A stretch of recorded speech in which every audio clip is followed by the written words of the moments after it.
If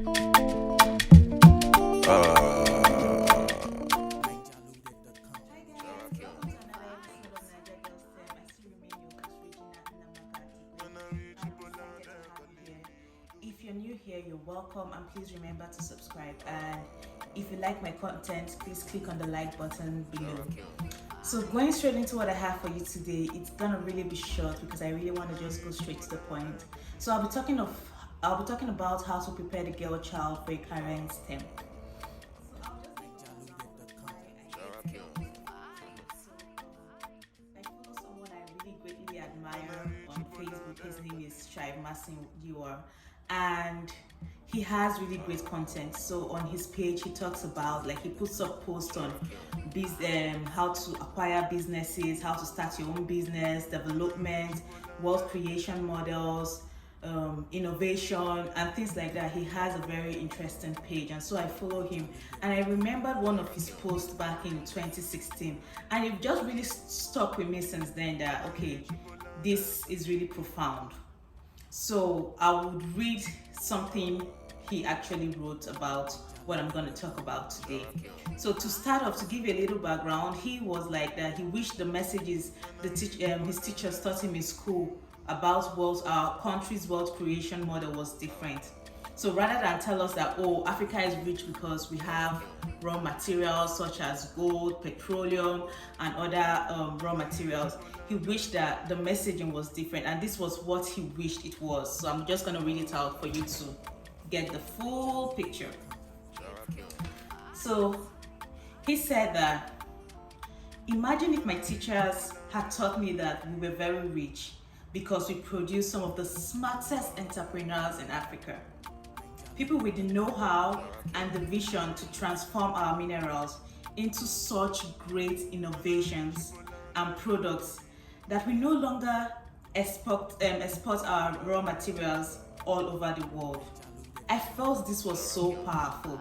Just imagine if your teacher is telling you this in school right now. As a young girl, you're listening to this and they're motivating you, telling you you have the brain to do whatever you want, rather than just passively pass down knowledge. They're making you think. They're giving you analytical skills, how to think critically about an issues, how to analyze issues. Just imagine if we were taught in that way, that we don't have to be dependent on what we export. Rather, we can produce what we need right here in our own country.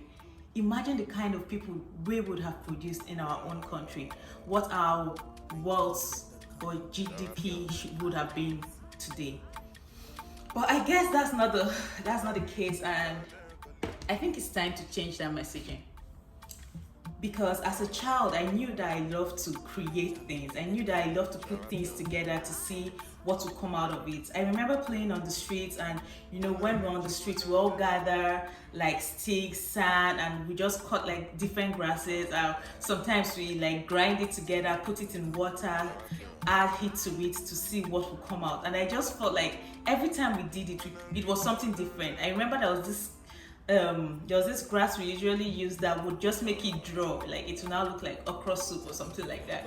So those were fun things to me. I love to put, like, sometimes I'll just combine different inks of different colors, maybe blue, black, green, just put it together to see what's gonna come out of it.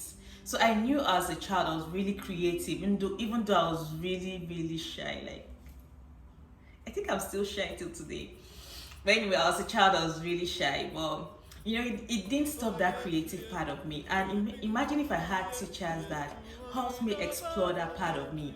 I just felt that maybe I would have started to do things that I wanted at a much younger age. But it's okay, still all right now. And so that's what I want to talk about today. I want to talk about the girl child in Nigeria, in Africa, who is guiding her through the steps, who is helping her through exploring her creativity in the science field. So it's okay if a child wants to do art. Like, not every child has to go into science, technology, engineering, or mathematics. Like, whatever field a child is passionate about, develops interest about, is great and fine. But for those that have seen that, okay, my daughter is really interested in in science. You know, she loves to talk about the elements, or she has a very curious mind about plants or the ways animals behave and things like that. This is the right time to groom that child in science. I remembered in my secondary school how I got into science was you had to score above average in like some science classes. So when we got to GS3, they looked at your results. Or if you did well in maths, if you did well in intro tech and things like that, then they tell you, oh, you go to science. Then those that did below average will have to, they'll fix them into other classes. So that's how it was for us. Nobody really explored our interest. Nobody really found out, oh, is this something she's really interested in? It was just, okay, you did well, go here. You did well, go there.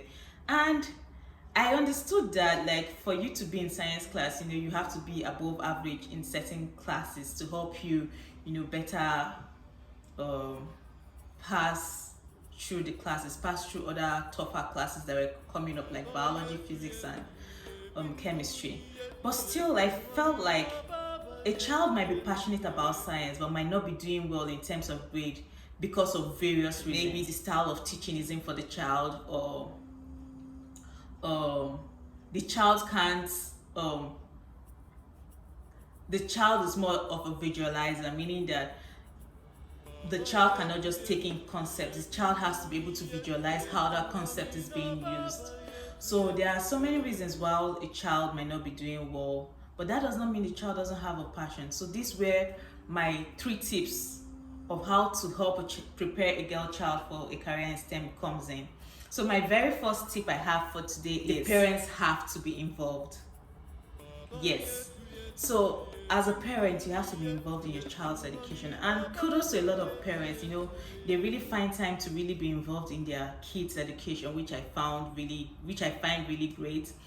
And though in Nigeria, I don't know if that's the number of people doing that involved. As a parent, you have to be involved in your child's education. So it's not just the teachers that have all the work to do. So when you come back home from school, you have to sit with them, you know, go through their homework with them, and, you know, listen to your child, see what she talks about, see what she's excited about, what is she happy to do, how does she view this particular subject or this particular topic, you know, things like that. You know, get really interested and encourage your child.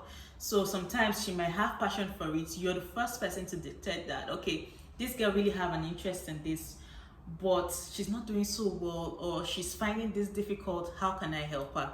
You will have the best solution for that because you're the parent. You always have contact with her, and she feels free with you. She can talk to you. You know, she feels like, oh, you're this one person that's always going to be there for her. So in this too, you have to be there for her. You have to be able to guide her. So if it means bringing like a tutor after school to tutor your kids for courses that maybe you have no personal experience with, it's also good. Just find ways to guide your child to developing her passion in STEM, because in the future, when she reaps all those wonderful benefits, guess who is gonna be her number one hero? You. Not me, but you. So my second tip is this is the modern age. You have so many tools available to you online. There's the internet, and why don't you utilize that with your kid? Why don't you get on social media or YouTube or Google videos of fun ways of learning science? There's so many videos, so many resources out there that you can easily Google and, you know, give your kids to help them develop an interest in science, or help them keep their passion in STEM, in science or any of the STEM fields. So this is one way to do it. Another way to use social media to your advantage to prepare the girl child for STEM is you can also connect with other people doing well in the STEM field, females doing well in the STEM field. Like, a lot of them are willing and able to mentor your kid. So you can reach out to them, including me. I'm going to talk about this later. Like, we're thinking of starting a program where we mentor kids in the field of STEM, and I'm going to talk about it, maybe not today, but in my next video next week. So, you know, just look out for that. Yes, as I was saying, mentors that will help them, that will guide them, that will encourage them when they're feeling down, even if you won't always have the time. Just people that will help them and see them through through that hiccup. Okay. So the last tip I have for you today is extracurricular activities. So these activities includes things like, I knew back in school we had things like science clubs, math club, all those kind of clubs. And I think I was in one of them, but I can't really remember. So you have to encourage your child to be part of these clubs. Sometimes it can really be fun. Sometimes another good place for them to discuss with their peers on places they're having difficulties in the science courses. So it's a very good way to help your child maintain her passion in STEM. That's it for today. But before I go off screen, I would like to say that for the mentorship program, it's something I'm really passionate about, and I've been able to talk to other 3 ladies that are interested in the mentorship programs. But for right now, I think we'll only be able to take 1 student per person because we want it to really be a focused mentorship program. So it's gonna be one-on-one. It's gonna be a one-on-one mentoring program, just the mentor and the mentee, and it's gonna have a lot of. So yeah, that's what I have for today. I hope this message was. I didn't expect it to be this long, but I hope it was educative and you picked up 1 or 2 tips that will really help you and your child on this journey. Thank you for watching, and please don't forget to subscribe and like and comment. Bye.